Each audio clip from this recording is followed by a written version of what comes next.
My name is Claire. I am 28 years old. I live in Santa Monica. I work in finance, the kind of job that rewards patience, silence, and the ability to wait for other people to make mistakes. I have lived this life 3 times already. In my first life, I fought. In my second life, I begged. In both lives, I lost everything that mattered to me. This is my third life.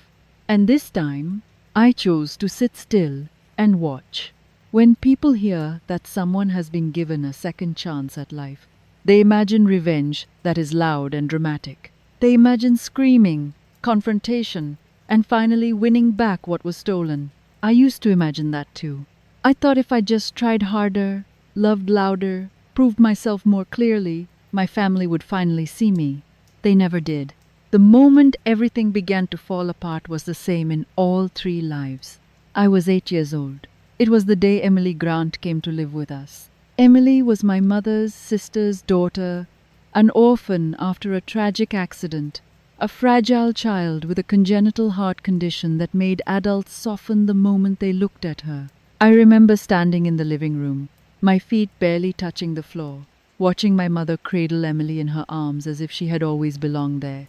My father cleared his throat and said, slowly and carefully, as if choosing words that would define the rest of my childhood, "Sophia, Emily has a heart condition. You are the older sister. You need to be more understanding." I was older by 1 month. That fact never mattered. From that moment on, everything in our house came with an invisible condition attached to it. If Emily was tired, plans changed. If Emily was scared, voices softened. If Emily felt unwell, everyone else disappeared. They told me they loved us equally. They truly believed it. But love, I learned early, is not measured by what people say. It is measured by who they run to first and who they leave behind without noticing. In my first life, I hated Emily. I sabotaged her, argued with my parents, screamed until my throat burned, and starved myself in protest. Every tear I shed only made them hold her tighter. In my second life, I tried to be perfect, quiet, accomplished, reasonable.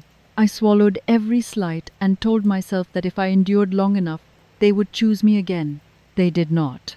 So when I opened my eyes for the third time and found myself back in that living room, watching my mother hold Emily, I felt something new. Not anger, not jealousy, not pain. Clarity. I realized that love that has to be shared under pressure is not love at all. It is a transaction, and I was done paying for something that never belonged to me in the first place. This time, I did not fight. I did not cry. I did not ask to be chosen. I watched. I waited. And I let everything unfold exactly as it always did. Because this time, I knew who would truly lose in the end. Emily arrived with a small pink suitcase and a plastic bracelet from the hospital. I watched from the staircase while my mother smoothed her hair and called her sweetheart. My father carried the suitcase like it weighed nothing, like he had been waiting for this rescue mission his whole life. Daniel leaned close to Emily and made her laugh with a silly face. I stood there, 1 step higher, feeling my chest tighten as if the air had turned thick. No one asked if I was afraid. They only asked if I was kind and share my room tonight too. The rules formed fast. If Emily coughed, the television went quiet. If she looked pale, my homework had to wait because everyone gathered around the kitchen table like a medical council. My mother kept a pill organizer beside the salt and pepper. My father memorized the cardiologist's name the way other dads memorize sports stats. Every time I complained, even about something small like a missing crayon, Margaret touched my shoulder and reminded me I was blessed. Blessed meant I should not need anything. Blessed meant Emily did. I learned to swallow until they tasted like pennies under my tongue. I started hiding in my room, not to sulk, but to build a wall of textbooks. I was 8, yet I remembered calculus formulas from another lifetime like they were nursery rhymes. Robert knocked and asked me to come downstairs and play board games with my new sister. I said no. A few minutes later, Emily appeared in the hallway, voice soft, asking if I hated her. Daniel scolded me through the door. calling me selfish. I pressed my nails into my palm and kept my voice flat. Please leave me alone. Silence felt safer than love there every day. Then my birthday arrived. The first big test. In my memory, I saw the same bright entrance, the same giant cartoon animals, the same forced smiles. Margaret promised we would spend the whole day at the amusement park, just like we had before Emily. I let myself hope for 10 minutes. I even wore a headband with rabbit ears, because I wanted to feel like a kid again. We walked through the gates, and before I could choose a ride, Emily clutched her chest. Her knees buckled. Robert caught her and shouted for the car. Daniel ran, dialing for help. People stared like we were a tragedy on display. Margaret turned to me with the tight expression she used when she needed obedience. She said she was sorry, that Emily's condition was special, that we would come back another time. Her hand reached for mine, but her eyes were already on Emily. Robert lifted Emily into his arms and rushed toward the exit. Daniel followed, face pale with worry. I told myself I would not beg. I did not. I watched them disappear. Then I walked to the curb, dropped my headband in the dust, and took a taxi alone. I sat on the living room sofa until the window turned from blue to black. The house smelled of cleaner and quiet. Mrs. Wilson moved through the rooms with careful steps, like she was afraid to disturb something fragile. She asked if I wanted dinner. In my first life, I threw plates. In my second life, I cried until I fell asleep. In this life, I nodded and ate a few bites, tasting nothing. Mrs. Wilson placed a cupcake with one candle on the table. She whispered birthday, then left. I kept my face blank still. Nobody came back that night. They returned the next afternoon with hospital papers and bags of takeout, like proof they had tried. Emily lay on the couch under a blanket while my parents hovered. Daniel watched me with a hard stare. Robert began an explanation, saying they did not mean to leave me, saying Emily needed them. I finished it for him. Emily has a heart condition. He blinked, then nodded. Margaret promised to make it up to me and said we would go to park later. I smiled without warmth. I went upstairs and locked my door, hands shaking. After that, the house settled into a calm that felt fake, like a smile held too long. My parents stopped knocking. Emily stopped trying to charm me and turned her attention to them instead. She laughed at Daniel's jokes, sat beside Margaret during movies, and curled against Robert when her pulse monitor beeped. They looked like a family of 4, and I became the empty chair. I did not interrupt. I studied. I learned to measure affection the way I measured numbers, by what people invested and what they withdrew. Emily kept taking. They kept giving.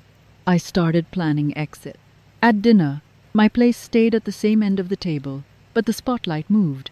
Emily told stories about the orphanage, carefully chosen to make Margaret's eyes shine with tears. Robert praised her for being brave. Daniel slipped food onto her plate and asked if she was tired. When I reached for the bread basket, nobody noticed. When I answered a question in school the next day and my teacher wrote a gold star on my paper, I brought it home and left it on the counter. It sat there until Mrs. Wilson tossed it with the junk mail. That night I lay in bed listening to the house breathe. Down the hall, Emily coughed, and my parents hurried to her room. The sound did not surprise me anymore. I rolled over and opened a math workbook hidden under my pillow. In another life, I wasted years trying to win a competition that had no rules and no referee. This time, I chose a game that did. Numbers never favored the sickest child. They favored the one who did the work. I traced each problem and promised myself I would be untouchable one day with my name on everything. School became the only place where rules stayed consistent. Answers were either right or wrong. Effort showed up in results. I leaned into that certainty and let it carry me. By the end of elementary school, teachers called my parents with praise. Margaret listened politely, then glanced at Emily to make sure she was not overwhelmed by the conversation. Robert thanked them and said I had always been quick with numbers. Daniel shrugged like it was nothing special. When Emily brought home an average report card, the house filled with encouragement, charts on the fridge, promises of rewards for trying. When I placed first in the district exam, the paper stayed folded in my bag. Emily cried easily. She learned how to do it quietly at first, then with small sobs that pulled adults closer. When she failed a quiz, she collapsed into Margaret's arms and whispered that she was stupid. Margaret rushed to deny it, kissing her hair, blaming the school, blaming pressure. Robert agreed and said health came first. Daniel offered to tutor her. No one asked how I studied. No one asked what it cost me to stay ahead while living in a house that pretended I did not exist unless I was being corrected. At 13, I skipped 3 grades. The principal praised my discipline. My parents attended the meeting with careful smiles. In the car, Margaret said I should not flaunt it in front of Emily. Robert said being humble would keep peace at home. Daniel joked that I was weird anyway. I stared out the window and memorized the route, counting turns, promising myself I would drive it alone one day and never come back. My engagement was announced when I was 16. Ethan Cole shook my hand like a business deal and kissed my cheek like a courtesy. I felt nothing. It was arranged, convenient, and acceptable. Emily sat beside him at dinners, laughing too loudly, asking questions about his work, praising his taste in music. I noticed the way his eyes followed her, the way he leaned closer. In my first life, I confronted them and burned everything down. In my second life, I tried to be more desirable, more patient, more forgiving. In this life, I took notes. My allergy to mangoes was not a secret. When I was 3, I spent days in a hospital bed after one bite. It became a story Margaret told guests, laughing nervously about fear. Somehow, when Emily baked my birthday cake years later, mango slices appeared, folded into the cream. Emily apologized with tears, saying she did not know. Margaret scolded me gently for not just scraping them off. Daniel snapped that I was ruining the moment. Ethan watched, silent. I pushed the plate away and said nothing. That night, my throat itched and my chest felt tight, and I sat alone in my room with antihistamines, listening to laughter downstairs. Lucas Wright came back into my life like a quiet correction. He had always been there, technically, a neighbor kid who argued with me over trivial things. He returned after years away and found me studying in the library while the rest of the house hosted a party for Emily. He asked why I was not downstairs. I said I did not feel like pretending. He nodded like that answer made sense. He brought me coffee and asked about my plans. When I spoke, he listened.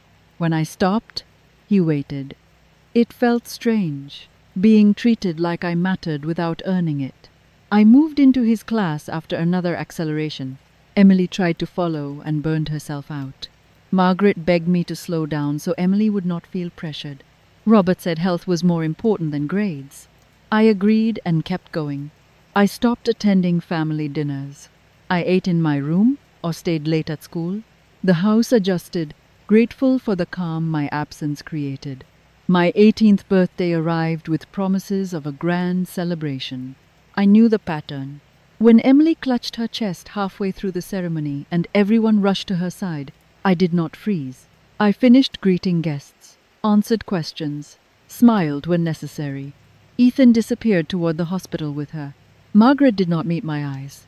Robert said we would talk later.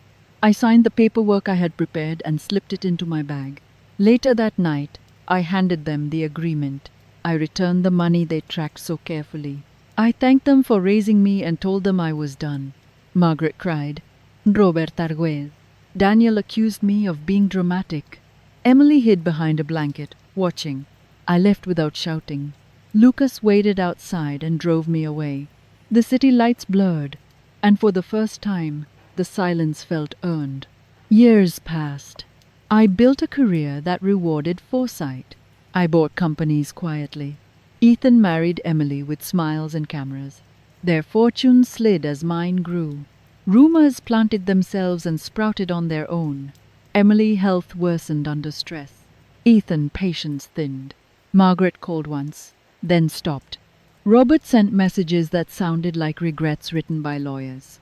When Emily lay in a hospital bed years later, alone and afraid, I visited once. She admitted what she wanted, what she took. I listened without anger. When she died, I felt relief, not triumph. Outside, Lucas waited with flowers and a ring. I said yes, because this time the choice was mine. The last thread tying me to the Grant house snapped quietly, the way most important things do.